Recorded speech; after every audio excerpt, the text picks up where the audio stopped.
This is the first time we've had panelists that were all in the film, so I thought we could delve a little bit deeper into some of the things that were discussed there. And so I'm wondering, when you were negotiating the Heart Stroke SIB, how many different payment triggers did you consider? And did you ever consider something like the behavioral change in the participants, just because that is so integral to reducing risk? Yeah, no, absolutely. So I really appreciate the question. I have a two-part answer to that. And so we had in the development of that social impact bond sort of two key questions that we were asking ourselves. So question number one is, as we all know, you can have sort of a pharmaceutical or a medical approach to managing hypertension, or you can have lifestyle changes that will help ensure that Canadians remain outside of the healthcare system and can remain sort of healthy within their community. And so we decided, in conjunction with the Heart and Stroke Foundation, physicians that worked in the federal government and sort of outside the federal government, that it was the lifestyle changes that we were actually going to seek to ensure that we can bring as many Canadians who were in that pre-hypertensive state to at least remain there, or get back to a normal sort of healthy state. So that is actually the goal of that social impact bond. And I don't think that story quite got across sort of in the movies. So that's kind of point number one. I think what I also want to address that you would have seen sort of in the film, which was actually a bit of a factual error around the 40,000 Canadians that we were bringing through the intervention, and then I guess the second milestone of the 7,000 that we're eventually going to go through the lifestyle sort of modification program. And so we had to screen over the lifespan of that program 40,000 Canadians so that we can actually get the 7,000 that will go through the actual intervention itself. And so I think there was probably sort of a misunderstanding in terms of targets being changed. It actually wasn't. It's strictly sort of a demographic, an epidemiological sort of phenomenon there. But when we think about outcomes-based funding, which is what social impact bonds are meant to address, and you would have heard this in the movie at several stages, it's this idea of changing how we as Canadians want to move away from this traditional way of funding sort of activities and sort of inputs into actually ensuring that the stewardship of public funds get the outcomes that we're looking to achieve. And so there is a large movement afoot within Canada, both federally and with our provincial and territorial colleagues, to change the paradigm in which public funds are actually spent. Social impact bonds are only one of numerous sort of new tools and approaches that governments are kind of looking at sort of full maturity. I do not expect that they will in any way comprise anything more than 1% to 2% of sort of funding. All right, let me try and get somebody else in here. David, the outcome-based funding, the focus on that, what's CCPA's or your opinion of that? I mean, one of the interesting things about social impact bonds, I think, is the perspective that social workers are kind of hapless buffoons that are trying to do good but really can't, despite themselves, do good or evaluate their own programs. And what they need is a banker to come in and sort them out. I think, if you talk to social workers that apply for grants all the time, all of these grants have output measurements in them. It's not that output measurements is something brand new that was invented with social impact bonds. I mean, I talked to an executive director when I was speaking about social impact bonds. She said, look, we've got all kinds of grants. She was from London, Ontario. She said, look, we've got all kinds of grants. We collect hundreds of indicators in a given year, and we report those back to the various grant holders that we have. So when you get a grant from a granting council or something like that, that fund almost never includes evaluation budget, and it never includes core funding for your organization. So your executive director and your bookkeeper and your rent and all that, those are things that you're supposed to come up with money from someplace else. And so then at the end of the day, you cut back some of those services and poverty increases, and you blame the social service agency for not tracking outputs. And so I think what we can learn from social impact bonds is that big long-term projects that take 3-4 years, that are big budgeted, that have evaluation budgets, can be a useful tool in terms of trying to figure out what works and what doesn't. I mean, at the end of the day, what works we will hopefully actually implement on a larger scale. Unfortunately, often the case, the governments most interested in social impact bonds are the ones least interested in funding expansion in social service, even if we can show that it works in the sense that it keeps people off the street, it reduces recidivism and saves governments money and so on. Adam, if I could bring you in, I mean, if the focus is outcomes, When you were designing the Heart and Stroke SIB, why would you not choose a measure and outcome that was more clearly impactful, as opposed to like just joining a program? They could sign up and never complete the program, never change anything in their lifestyle. So Rodney touched on this. This social impact bond was designed around the outcome of blood pressure, first and foremost, full stop. 1 in 5 people do not know that they're pre-hypertensive. And so building awareness for that hypertensive state was and is an important aspect of the design of this social impact bond. 60% of the outcome payment is going to go to blood pressure, 40% for the volume. But we believe that the volume payment is an important piece of this. We have to get the right people in the door and modifying their behaviors through these lifestyle programs. So I disagree that this is a simple outcome metric that is trying to just pad the pockets of an investor. Can I just sort of add to that point, just to ensure that we're really sort of clear on this? So blood pressure is a proxy of a person's health, and to ensure that, if we are measuring and running people through an intervention that are pre-hypertensive, and what we are trying to do is instill behavior modifications like better eating, better physical activity, the measure of the success of that program is through their blood pressure. And so that is what is being measured through the social impact bond. And so if we can maintain people at the blood pressure at which they enter the program or actually reduce it, then what we have demonstrated is that intervention has actually sort of worked. But you're measuring them over a 6-month period, and only 1,000 of the 7,000 who enroll have to come back in order for the full payout to be received. Is that correct? So what I would say is the issue of the 6 months is a medically, in essence, sanctioned sort of time frame at which a person who is pre-hypertensive going through this intervention can demonstrate that they're either staying there or going down. If they're going up, that means they have other issues that they would actually have to then go into the healthcare system to sort of be reconciled. Larry, you've been very patient. I got lots of time in the movie, I guess. I was going to ask about the research that NABCHU has done around SIBs. I mean, there's a number of issues or concerns that people raise in the film about this financing tool. Is that reflected, or did you see that in your research, or did it not correlate? Oh, very much so. And this whole discussion that we've been having is interesting to me because it kind of bleeps over an important question in my mind. There's studies and there's questions of how you measure results and so on. Why are we inserting a profit margin into all this? Like, what has that got to do with anything? What we're seeing with social impact bonds is a continuation of the same sort of phenomenon that has really pervaded our society, and particularly the United States and Canada, with growing income inequality. The need for social impact bonds has never been demonstrated. What is needed is social programs at work. With all due respect to your point, we have experimented with a new paradigm for social funding, and that's to cut it. Every time another government gets elected, we cut more social programs. And in the United States, the top 2% of income earners, in 2017, they earned enough in that year, 2% of the Americans, to pay for the entire social safety net. Now, that's really perverse. And so we're going to fix that by making more things profitable. We're missing the point. The point is that all of our studies indicate that to go through the social impact bond model is expensive to set up. You got lawyers and accountants and so on involved.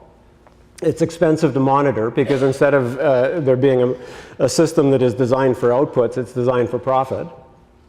And at the end of the day, it's twice as expensive as it should be because instead of just having the money go to the services, it goes to the people who put the money in the first place. You saw one of those figures, the amount of money that the people are going to take out of the one social impact bond, I think in Chicago. That's insane. That money could be used for the service. So all of our studies indicate that the problems that are identified in that movie were, if anything, understated. So can I just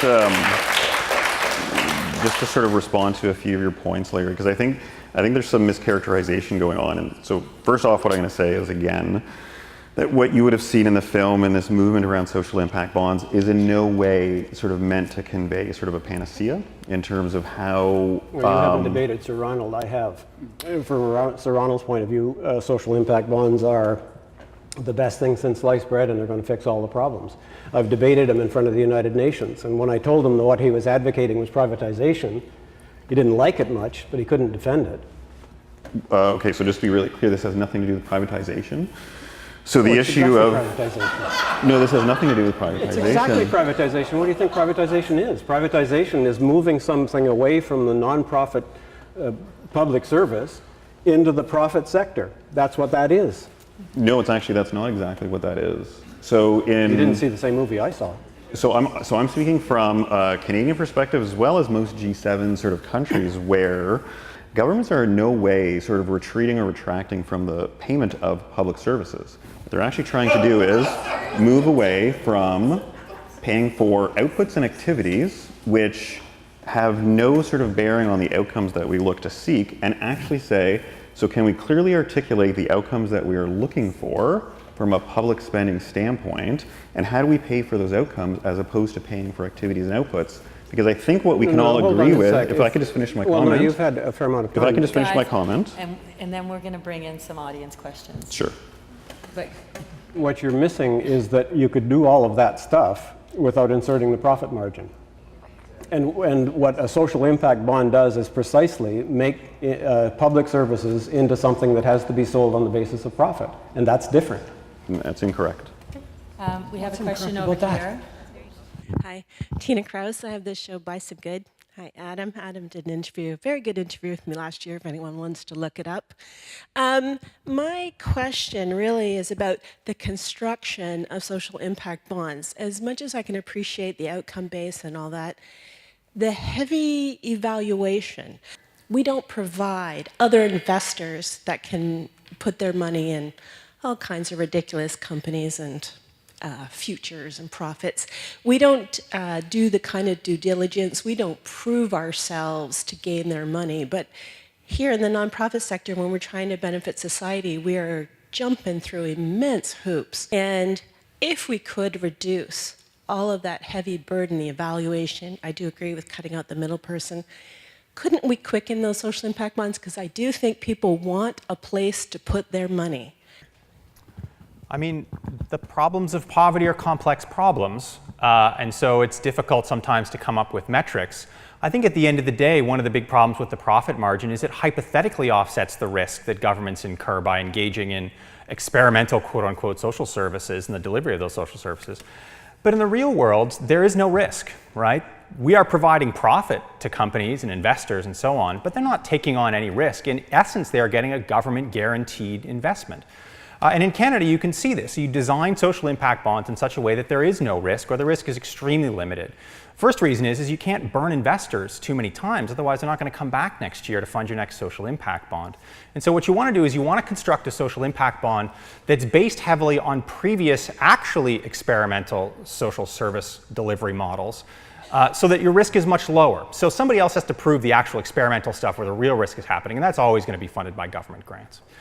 The second is you cherry pick your participants. And so the Sweet Dreams Project, for instance, in Saskatchewan, which is meant to reduce the risk of mothers having their children taken away, you interview them, right? You interview every single one of them who want to get into the program, and you say, how motivated are you to get into the program? Are you really motivated? Are you really going to work hard? And if they don't say, yes, I'm really motivated, you boot them out. So you get a nice pool of cherry-picked participants. The third way you do it is you set the bar really low, right? You set these outcome measurements really low. And the Heart and Stroke Foundation is a great example of that, right? Set up a volume metric so that if someone goes to a website and signs up and fills out some quizzes, then you get paid, right? Well, there's not really any risk getting people to fill out quizzes online. I mean, the real risk would be, do they not reduce blood pressure? Or an even more significant risk was, are you actually reducing all-source mortality? There's actual risk there. But you can see it in the film, right? Investors say, well, I'm not going to invest in that. That's too risky. Let's negotiate, i.e. let me take on no risk and get free profit. But one of the other great examples in Canada is the community colleges program that was meant to educate, improve education among unemployed Canadians. Can we answer the question? Well, no, I meant so. Let me finish here. Where the program spent $3 million to run the program, $1 million of which was spent on community colleges with training, and 60% of which was spent on KPMG, the law firm, the consultants, the lawyers, and the profit margins. Do you want to respond? Well, can we have a ticker for how many times we say profit, Goldman Sachs, KPMG? Like, this is not what this is about. Like, you're sensationalizing it. If we talk about, Tina had a great question about what is in it for the nonprofit. Can we develop these things that make sense for them? And the answer is yes. The process that we went through for Heart and Stroke builds the capacity of Heart and Stroke to manage performance of their programs. We can debate the metrics, we can debate all of that, but they're better at delivering a social program, and the next social program that they run, they're going to be better at it too. You made a very valid point that they're not funded to do evaluation, full stop right now, but this social impact bond gives them the ability to manage and then evaluate their performance better than they have before. And I think this conversation is getting crowded by the investor profit motive. Not every social impact bond is funded by these investors that you're proclaiming. You know, I think about the investors that we talk about on a daily basis, and they're philanthropic investors that are using their endowments. So these endowments, 96.5% of these endowments are being spent on Bay Street or for whatever stock or equity that they want to spend on. Now they're taking a portion of those endowments and spending it on a social program that's aligned to their mission. Would you prefer that they invest in Walmart or invest in Heart and Stroke Foundation? And so can I need a point of clarification though. Sorry, so David, I'm actually between. I know, but David, I just need to ensure that David, as you talk about the Heart and Stroke Foundation social impact bond, that you have all the facts. And so as you were talking about sort of quizzes and, you know, people sort of moving through the process, the way that you talked about it is not actually sort of accurate. So 40% of the bond is not based on volume?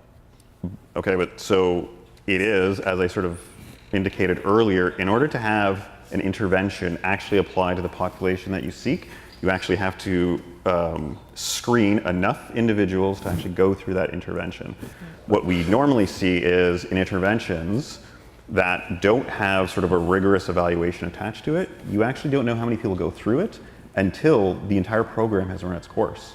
And so what we're doing is we're ensuring that we have the sufficient amount of people going through a program before the intervention actually takes place. So that's a really important distinction. But the volume definitely reduces the risk for the investor, right? Thank you all for the wonderful movie and a really great and important discussion. So what I'm trying to understand is that we can look at these social impact bonds from different directions, and there are different people who are benefiting from this. So what's the social return on investment from a government perspective? And as citizens, why should we support this type of delivery versus other ways, as David and other participants suggested? Yeah. So I think that, so you probably saw there's 4 social impact bonds in Canada. That's nowhere near enough data points for us to point out whether this is a successful tool or not. So, you know, I think we need to carefully evaluate whether those 4 are doing what they state to claim. The second point is around what's the value for money. And I think that the value for money for government right now is that they're only paying for success. So up front, you design how this is working and how it ought to work. And if it doesn't work out the way that you wanted to, you quit the program. And then money from government doesn't chase bad interventions. Larry? No. Well, in fact, most of the social impact bonds that we've studied around the world don't fit that pattern, because what happens is that, first of all, there's practically a guarantee that there's going to be paid back out, because the measurements are designed with the investor in mind, and we saw that in a couple of places in the film as well. I have to sort of raise a question. How many of you would bet that gentleman with the $4.8 billion has spent a lot of money fighting against taxation?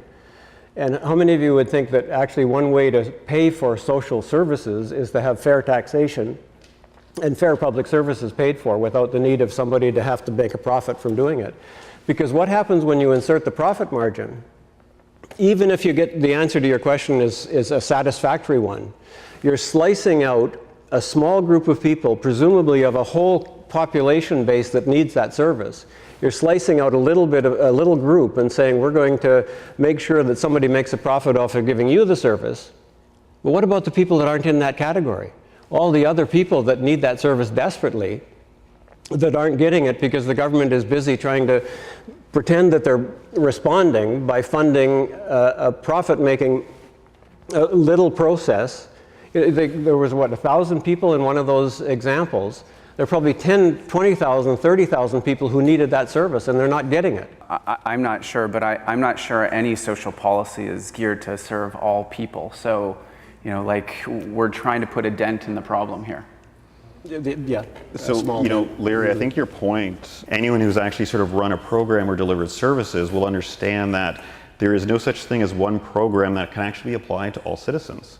And so I think as public services, we actually really need to understand in what area will this certain intervention actually yield the greatest impact.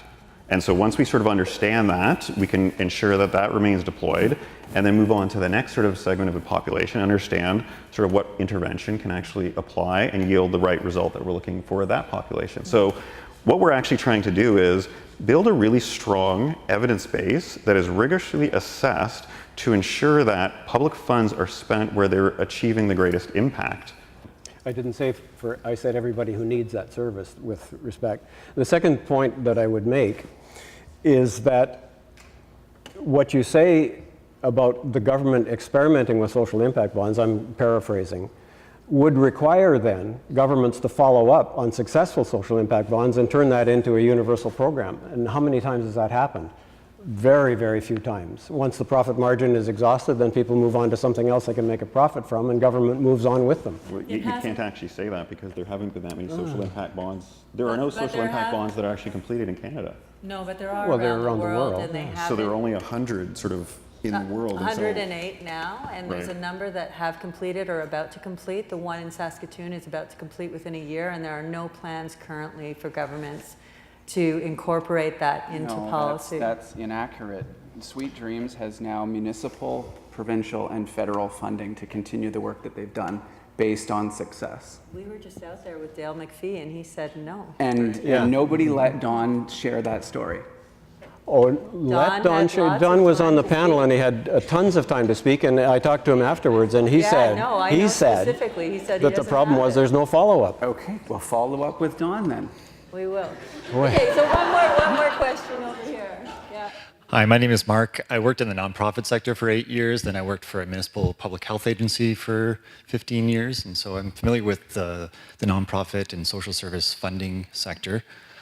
When I hear Ronald, who I refuse to call sir, and a couple of you up there talking about the revolutionary aspect of social impact bonds and how amazing it is that these investors who otherwise would be investing in just normal investments want to then put their money into good causes. It just makes me cringe, because would they be making these investments in these programs if there was no profit to be made? I think we all know the answer to that question.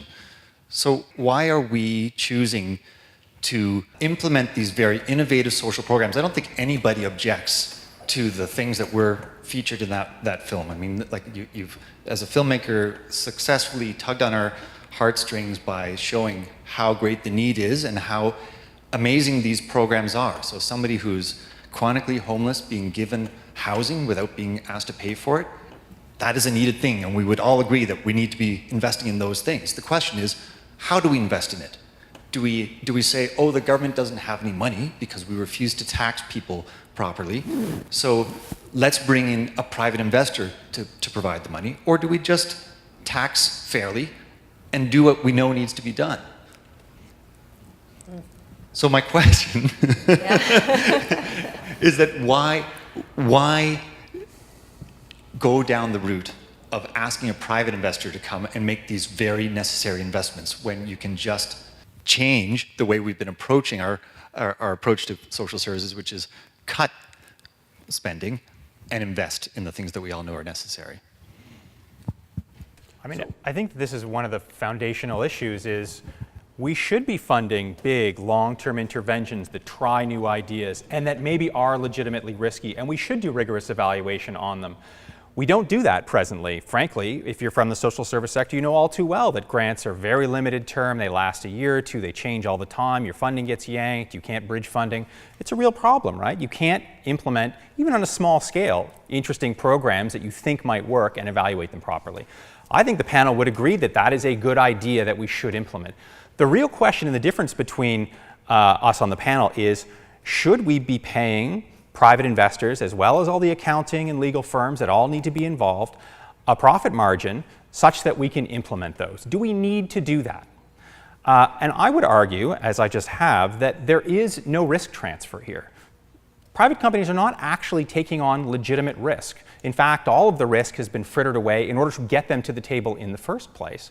So if this is in fact just government funding at the end of the day that's actually providing the service, and then government funding that's providing the accounting service, and government funding that's paying off the lawyers for all the sides, and government funding paying the profit, well, let's cut out that middleman piece, help some more people, build a better evaluation framework.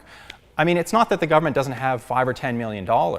And if the program doesn't work, then let's not expand it. I mean, I don't think there's anything wrong with that. I don't think there's anything wrong with the volume measure per se. What I think is wrong with the volume measure is paying an investor if you manage to sign people up. That's my objection to it. I think we have one more question out here, just in front, Jackie, the gentleman there, right to you. Yeah.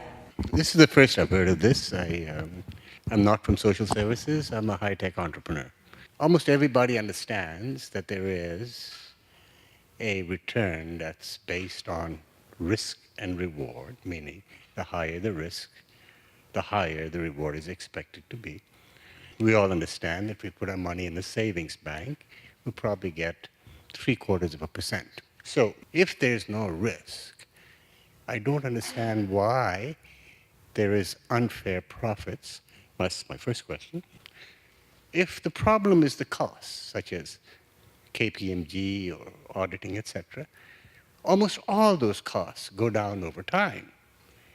Is it possible for this kind of method to be used for new initiatives with all the costs understood and all the cost reduction measured, identified, and move it into the public sector? Yeah, so I think that's an excellent question, because I think what you're getting at is what governments are consistently trying to do, which is understand the best model of delivery. And so once again, as I ground sort of my comments within the larger outcomes-based funding approaches, of which social impact bonds are going to be a very small part of that, this is all about sort of understanding which model will yield sort of the best outcomes that we're sort of looking for. And so as we think about this model, and as you point out, I think very sort of aptly, we need to understand sort of the risk that is being assumed in any one intervention. And I think, you know, part of the discussion that has taken place here is, I guess, a supposition that there are no risks being taken, and therefore it is difficult for us to sort of understand the model. And once again, I can't actually speak to a number of the social impact bonds that have been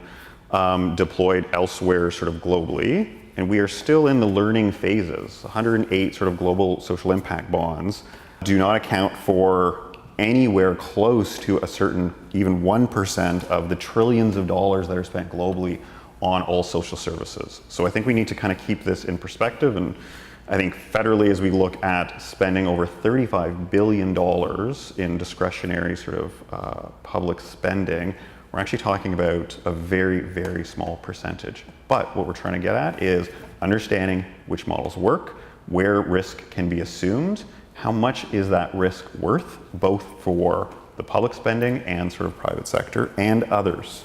Okay, sorry, Adam. Yeah. If there's no risk transfer in the model, then it's a poorly designed social impact bond, or a social impact bond shouldn't be used in those instances. So risk transfer is a huge part of the design in all of this. Governments, yes, they can raise money most cheaply, cheaper than anybody else, and if there's no risk associated with it, don't go to private investors to raise that money.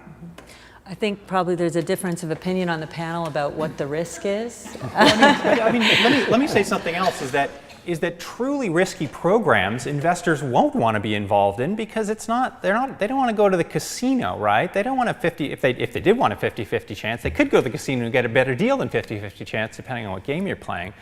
But truly risky interventions are always going to require public funding because they are truly risky, and investors understand that. If they look at a program and say, there's a 50-50 chance I'm going to lose all my millions of dollars, that's not a good deal. I'm going to go invest in a GIC and get 2%, right?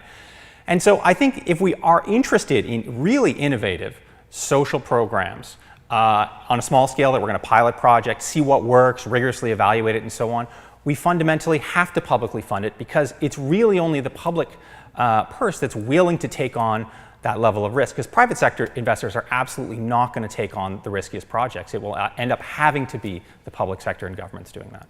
Unfortunately, I'm sorry, we have to wrap it up. I know we could probably go for quite a bit longer. The panel could anyway. I'm not sure about the people Really, in the audience. really appreciate everyone in the panel and for you all coming to discuss this.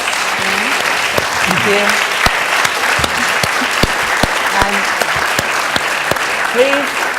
Please do take home that other section of the ballot and go to the website. I swear it's 5 minutes, 10 questions, won't take you long, but it'll give you a chance to, we'd love to know what you think.